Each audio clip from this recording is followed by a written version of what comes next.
guys, it's Kimberly, and you know what? It is a new year, and I feel it's just the time when everyone reflects on the year prior and you are wanting to make a resolution.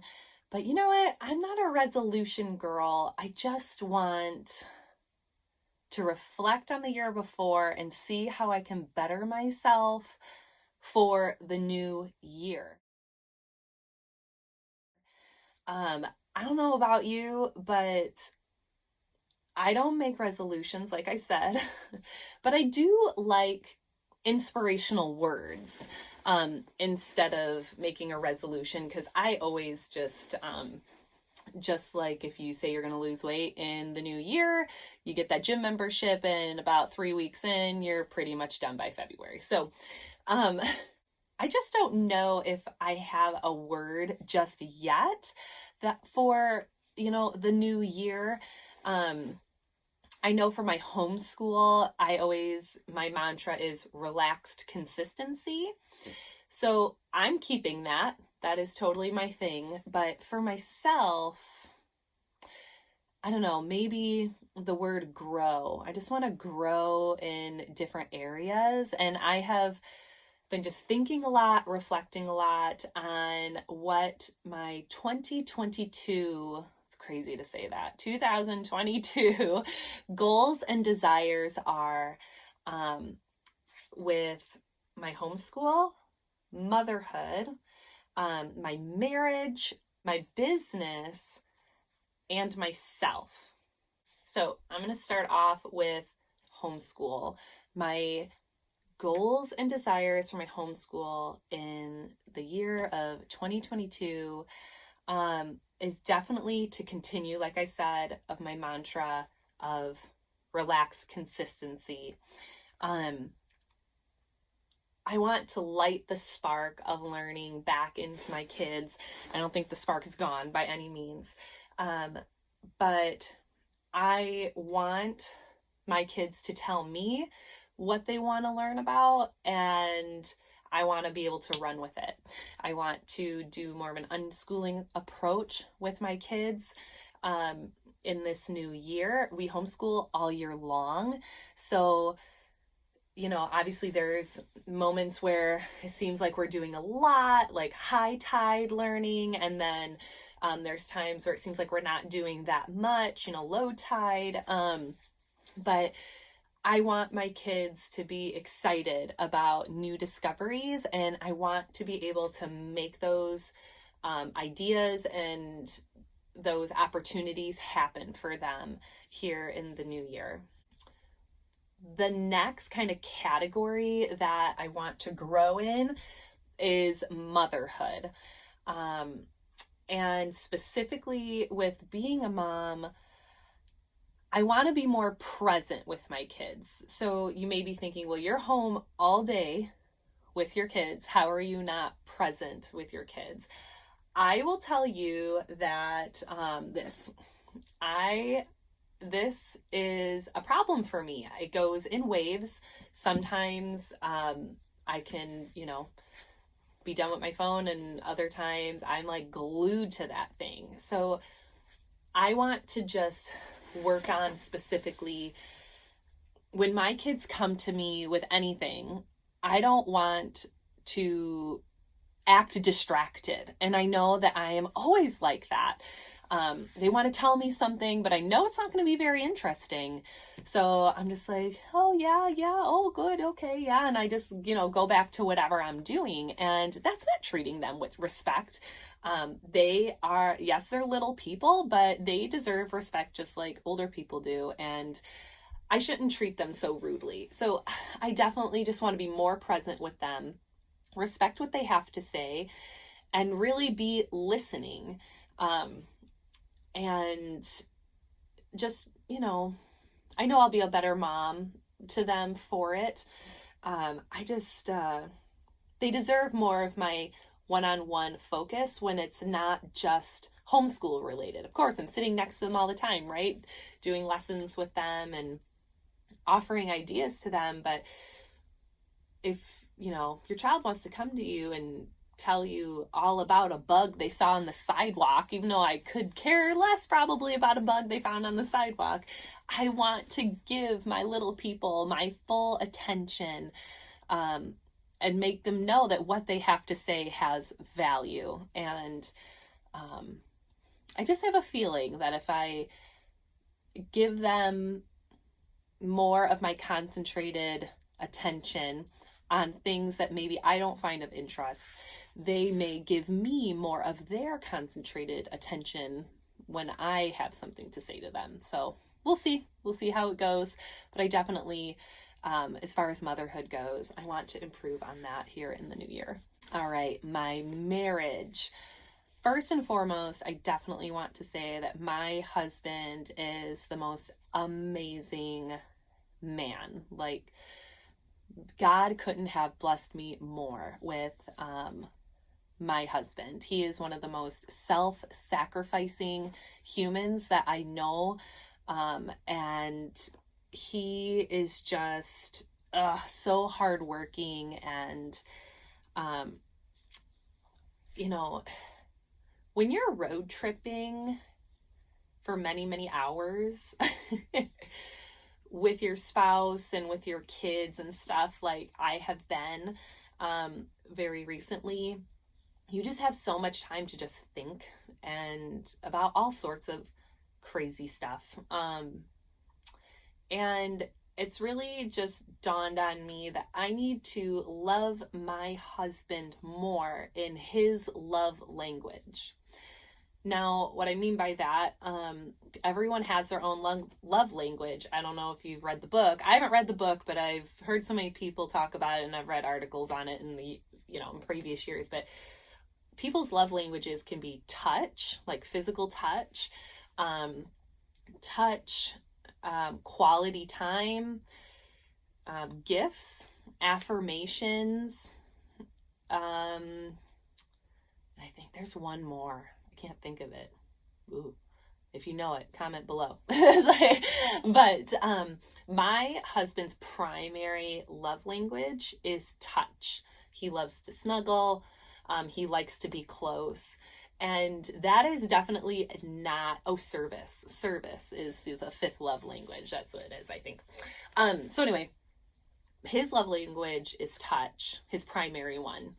And that is definitely not. Maybe at some point when I was much younger, before I had children, touch was maybe one of my love languages in that season, but it's not now. I'm like covered in children all day and like I'm touched out, right? So my love language is service. I love to serve other people. And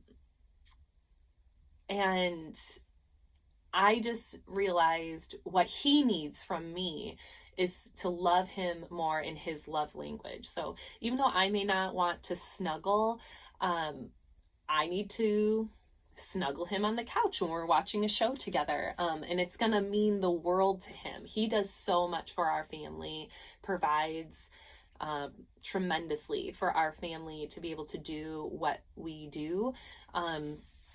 And he deserves to be loved in the way that is really going to serve him and in return serve me the best. So that I'm going to try to love him in his love language better this year. All right, the next category is business, and this is a big one for me. I am definitely in a transition this year in regard to my business. This is my last year of being the director of my dance program that I have been building for the last 11 years. It's extremely bittersweet for me. I just really felt that God was calling me last year, and I pushed it out another year because just making sure, like so hard. My girls dance with me now, and so it's like, I thought it'd be easier once my girls were dancing with me, but it's actually kind of harder with having my girls dancing with me now. So I just felt that God is calling me to focus more on my family, and I need to step down as being the director of my dance program, and hopefully finding another beautiful soul to take it over and run it and have it so it just doesn't die in the community. I haven't found that yet. I would love your prayers on that. That would be great, that we can keep the dance program going. But yeah, I love to serve my community. I love being with the youth of my community and being a positive role model for them. I love coaching. I've been coaching since I was 18 years old. This is my 15th year coaching. And it's just something that I truly, truly love. Maybe, in a perfect world, I would have a young woman come with great dance experience and take over the program and rock it, and she would hire me for 1 or 2 classes a season. That would maybe be an ideal situation, but only God knows, really, right? But you know what? On a completely different note for business. So once I can be done with dance ends at the end of May. And it's going to be a crazy ending with like competitions and dance shows. And it's just really hectic. I may be like, oh, so glad it's over, right? I have no idea. But once the dance season is over, my hope is to start a farmer's market in my community. So I can't ever see myself not serving my community in some way. It's just very important to me. My husband owns a landscaping and lawn care company in our town, and we have property and we own the building and everything. And it's been an idea in my head for years to start a farmer's market, like craft market, that would be like once a week during the summer months. And I feel now that God is calling me to possibly bring that into fruition. And I would love that. I would love to teach my children about entrepreneurship, obviously through my husband and myself, and starting the farmer's market, and they can have their own stand doing whatever they're going to do. But I just, we'll just see how that goes. So wish me luck. On both ends, like literally closing the book on a huge chapter of my life with coaching in my dance program, but also starting a new book, a new chapter in serving my community with the farmers market. So we'll see how it goes. All right. And lastly, myself. What are my desires and hopes for the new year for myself? Mainly that is to grow more in my faith. I definitely want to start attending Eucharistic adoration at least once a week with my kids once my dance season's over. At my current parish, I'm Catholic, so at my parish, Eucharistic adoration is on Thursdays. Well, I dance on Thursdays. So, and I just need to start eliminating unnecessary obligations as the year goes on during my week, so I can make that happen. And I would love to read more spiritual, faith-based books. I started one already, which has been really great. And just, I have a really good friend that she is on this journey, just trying to figure out what church she belongs to and what she really believes about her faith. And she's come to me a few times, and how can I help other people if I'm not continuing to grow myself? So I just really want to read more faith-based books. I want to count on God more, less of me, more of him. We all fall into this, but you think you can get things done, and I'm not even considering God in the equation. I'm just like, how can I do this? How can I do this? It needs to be less of me and more of him.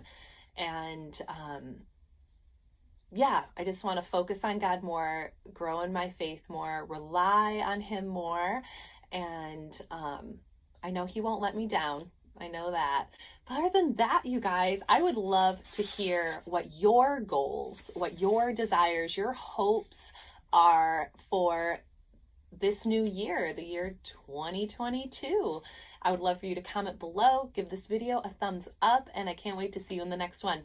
Bye-bye.